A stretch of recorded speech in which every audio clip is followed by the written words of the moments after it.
Hello கனிங் channel people. ரீசெண்டாக வந்து marriage ஆகிருந்த ஒரு சூப்பர் டூப்பரான ஒரு ஸ்டார் யார் அப்படின்னா நம்ம பிரேம்ஜி. அவர் இப்போ பிக் பாஸோட தமிழோட அடுத்த சீசனுக்கு வரப்போகிறாரு அப்படின்ற விஷயங்கள் சோஷியல் மீடியாவில் ரொம்பவே வந்து சூப்பராப்பா அப்படின்ற மாதிரி ஒரு விஷயமா ஆக ஆரம்பிச்சிருக்கு. அது என்னன்னு சொல்கிறேன் வாங்க. முதல் மேட்ரு என்ன அப்படின்னு பார்த்தீங்கன்னா, பிரேம்ஜி அமரனை பொறுத்த வரைக்கும் வந்து நிறைய படங்களில் ஸ்டார்டிங்லேருந்து மியூசிக் கம்போஷன்லேருந்து ஒரு சில சின்ன சின்ன கெஸ்ட் ரோல் வரைக்கும், இப்போ கோட் படத்தில் கூட ஒரு கெஸ்ட் ரோலில் இருக்கார். அவருக்குன்னு தனி போஸ்டர் கூட லான்ச் பண்ணியிருந்தாங்க. ஸோ அப்படி இருக்கும்போது இவ்வளோ ஃபேமஸாக இருந்தாலுமே ஒரு டைமில் வந்து ஃபேன்ஸோட இன்ட்ராக்ஷன் அப்படிங்கும்போது லேகிங்கில் தான் இருக்குது. ஸோ அதனால் அவர் என்ன பண்ணியிருக்காரு அப்படின்னு பார்த்தீங்கன்னா, இந்த வாட்டி கல்யாணம்லாம் முடிஞ்சிருச்சு, நான் வந்து ரொம்ப ஃப்ரீயாக இருக்கேன்ப்பா. அது மட்டும் இல்லாமல் பிக் பாஸில் வர காமெடி பண்ணுறதுக்குலாம் ஒரு ஆள் தேவையா, அது மட்டும் இல்லாமல் மியூசிக் கம்போசர்னு எப்பயுமே ஒருத்தவங்களால உள்ளே விடுவாங்களாமே, அந்த மாதிரி அந்த கேட்டகரியில் இந்த வாட்டி நான் போகலான் இருக்கேன் அப்படின்னு சொல்லி பிரேம்ஜி அவன் பேசப்பட்டதாக வந்து ஒரு சில கருத்துக்கள் சோஷியல் மீடியாவில் பகிர்ந்துட்டு இருக்காங்க. போன வாட்டியுமே வந்து நம்மளோட நிறைய மியூசிக் டைரக்டர் எப்பயுமே வந்துட்டு இருப்பாங்க, ஒரு காமெடி ஆக்டர் எப்பயுமே வருவாங்க. பிரேம்ஜி பொறுத்த வரைக்கும் காமெடியும் பண்ணுவார், மியூசிக் கம்போஷனும் பண்ணுவார், பாட்டும் பாடுவார்.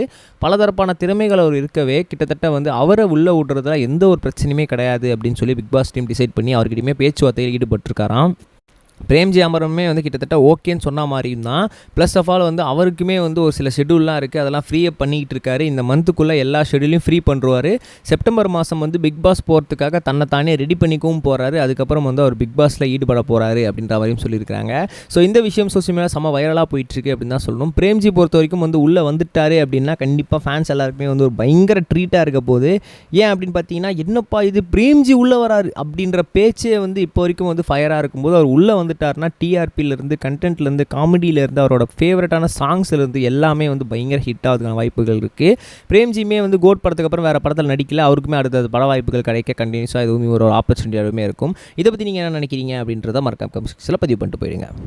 ரெண்டாவது ஒரு முக்கியமான விஷயம் என்ன அப்படின்னு பார்த்தீங்கன்னா, துணிவு படத்துக்காக வினோத் சார் அவர்களுக்கு இப்போ ரீசெண்டாக வந்து ஒரு விருது அப்படின்றத கொடுத்துருந்தாங்க. விருதை வாங்கிட்டு அவர் பேசுகையில் என்ன சொல்லியிருந்தார் அப்படின்னு பார்த்தீங்கன்னா, எனக்கு இந்த படத்தோட விருது கொடுத்து ரொம்பவே நன்றி. அது மட்டும் இல்லாமல் நான் அடுத்த ஒரு படம் பண்ணிகிட்டு இருக்கேன் தளபதி விஜய் கூட. அப்படி இருக்கும்போது அந்த படத்தில் வந்து எந்த ஒரு வகையிலுமே வந்து ஒரு அரசியல் கட்சியோ அரசியல் தலைவரையோ நான் தாக்க போகிறது கிடையாது. நான் வந்து ஜென்ரல் ஆடியன்ஸாக தான் ஒரு படத்தை எடுக்க போகிறேன். அந்த படம் வந்து இளைஞர்களுக்கு ரொம்பவே பிடிக்கும் அப்படின்ற மாதிரியும் சொல்லியிருந்தார். ஸோ அப்படி இருக்கும்போது அஜித் சார் கூட வந்து நான் அடுத்த படம் நடிக்க போகிறீங்களா, எடுக்க போகிறீங்களா அப்படின்னு கேட்டதுக்கு, எஸ் அஃப்கோர்ஸ் நான் அஜித் சார் கூட அடுத்த படம் எடுக்க தான் போகிறேன், அதை பற்றி பேச்சுவார்த்தையை ஈடுபட்டுருக்கோம், கதையும் டெவலப் பண்ணிகிட்ருக்கோம். அஜித் சாரை பொறுத்த வரைக்கும் ஒரு டேரக்டர் பிடிச்சிருச்சு அப்படின்னா அவர் அடுத்தடுத்த படங்கள்லாம் அவர் கூட கம்போஸ் பண்ணிட்டே இருப்பார்.